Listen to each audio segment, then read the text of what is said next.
Assalamualaikum warahmatullahi wabarakatuh.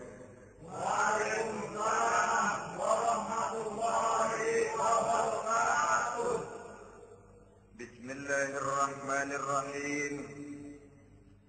Alhamdulillahi rabbil alamin. Wassalatu wassalamu ala ashrafil anbiya'i wal mursalin. إمام المتقين سيد الغر المحجلين وعلى آله وأصحابه المجاهدين الطاهرين أما بعد. Saudara-saudara kaum muslimin rahimakumullah,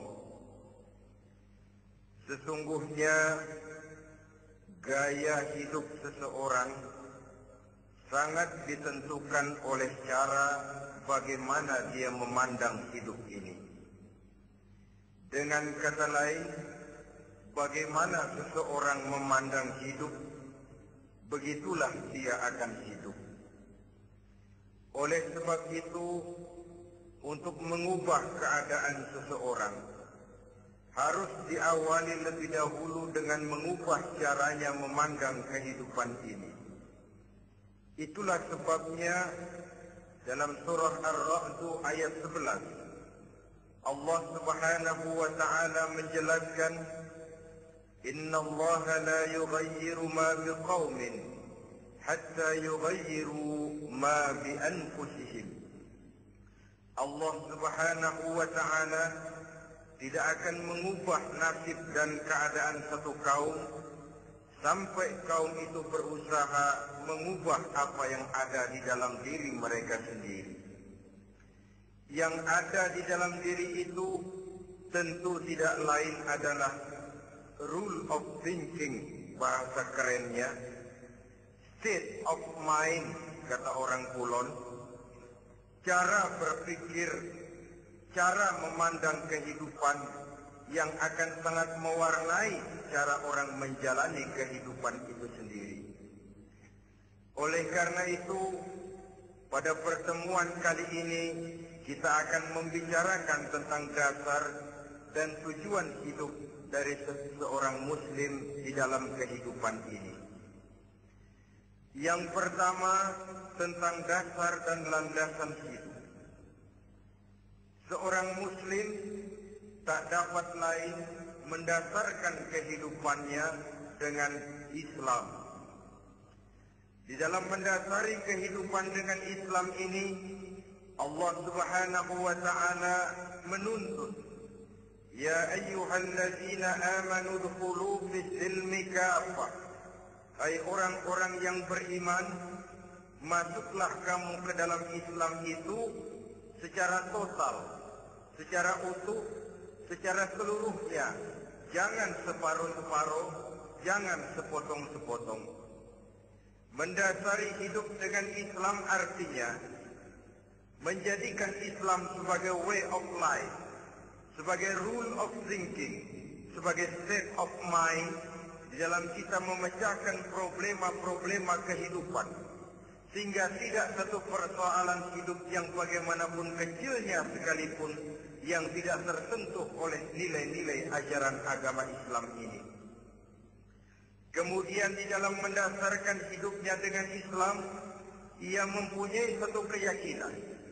Pertama, Islam sebagai dasar hidupnya adalah agama yang sesuai dengan fitrah daripada manusia. Allah Subhanahu wa ta'ala pencipta manusia. Allah Subhanahu wa ta'ala yang menurunkan agama Islam. Oleh sebab itu, tentu saja seluruh konsepsi Islam ini sudah diukur sedemikian rupa sesuai dengan kemampuan yang dimiliki oleh manusia. Secara logika bisa kita katakan, pabrik mobil di Jerman misalnya bikin mobil namanya Mercy. Seiring dengan itu dikeluarkannya buku petunjuk.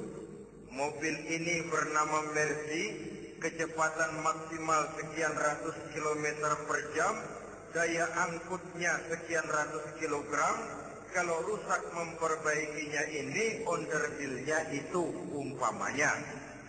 Karena pabriknya yang bikin mobil, lalu pabriknya juga yang mengeluarkan buku petunjuk, tentu buku itu sesuai benar untuk mobilnya.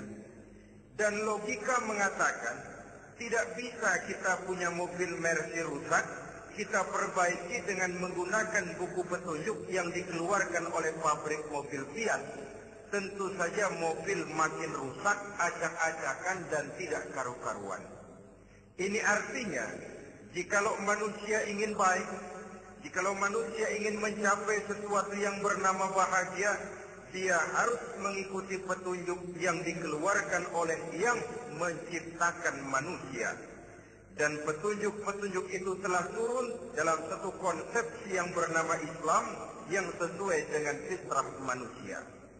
Yang kedua, oleh karena keyakinannya bahwa Islam sesuai dengan fitrah manusia, ia pun berkeyakinan bahwa Islam adalah agama untuk seluruh manusia, universal. Walaupun ia diturunkan di tanah Arab, tetapi ia bukanlah agama hanya untuk orang Arab semata-mata. Keyakinan ini perlu ditegakkan kembali. Oleh karena akhir-akhir ini muncul pendapat-pendapat yang menganggap seolah-olah agama itu barang impor. Persilakan saja kalau memang itu merupakan keyakinannya, tetapi menganggap agama sebagai barang impor sungguh merupakan satu kekeliruan yang sangat besar. Bahwa Arab sebagian besar memang Islam, jelas. Tetapi Islam bukannya Arab, itu pun harus kita akui. Kita bisa menjadi Muslim yang baik tanpa perlu menjadi orang Arab. Dengan kata lain, kita bisa menjadi Muslim yang baik dengan tetap menjadi warga negara Indonesia yang baik. Bahwa Al-Quran diturunkan dalam bahasa Arab oleh karena memang ia turun di tanah Arab. Buktinya apa? Walaupun Quran dalam bahasa Arab, tidak satu pun ayat Quran yang ditujukan kepada orang Arab semata-mata. Tidak ada ayat, ya ayyuhal Arabiyun, hai orang-orang Arab. Tidak ada. Yang ada malah, ya ayyuhan nas, wahai manusia. Manusia yang mana? Yang mana saja asal merasa manusia. Kalau tidak merasa manusia, tidak usah terpanggil dengan ayat tadi. Maka dalam mendasari hidup dengan Islam, kita berkeyakinan Islam adalah agama untuk seluruh manusia.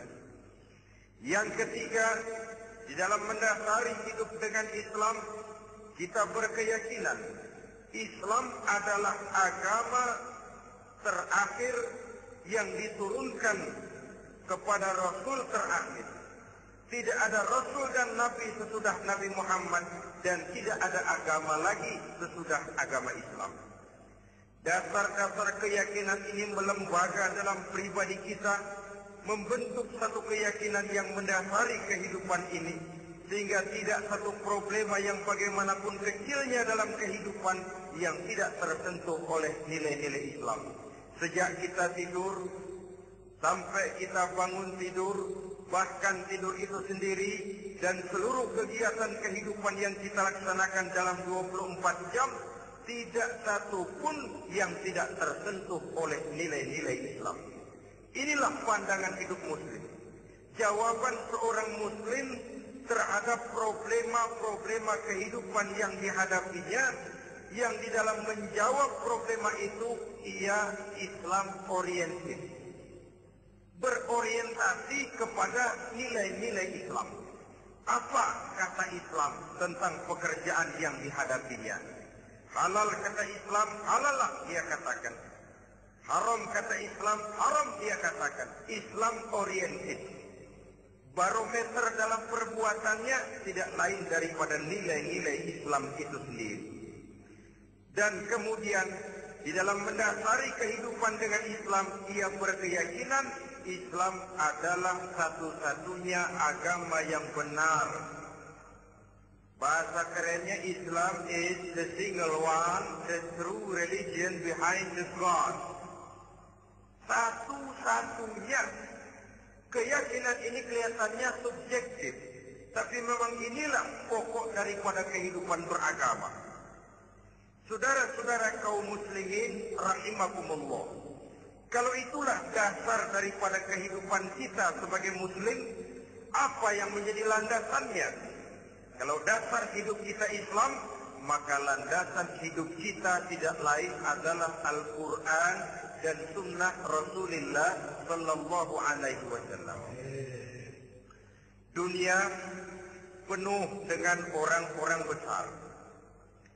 Dan setiap orang-orang besar itu mempunyai ajaran-ajaran yang pernah jaya, pernah dikumandangkan, didengung-dengungkan, naik ke panggung sejarah untuk kemudian tenggelam. Satu ajaran hanya akan langgeng, satu ajaran hanya akan tahan lama apabila dia turun dari sumber yang serba mahal. Kalau dia turun dari manusia, maka sifatnya hanya musim. Yang namanya musim, saudara-saudara, namanya musim tidak bisa dilarang. Tapi kalau sudah selesai, habis sendirian. Itu musim namanya. Musim rambutan.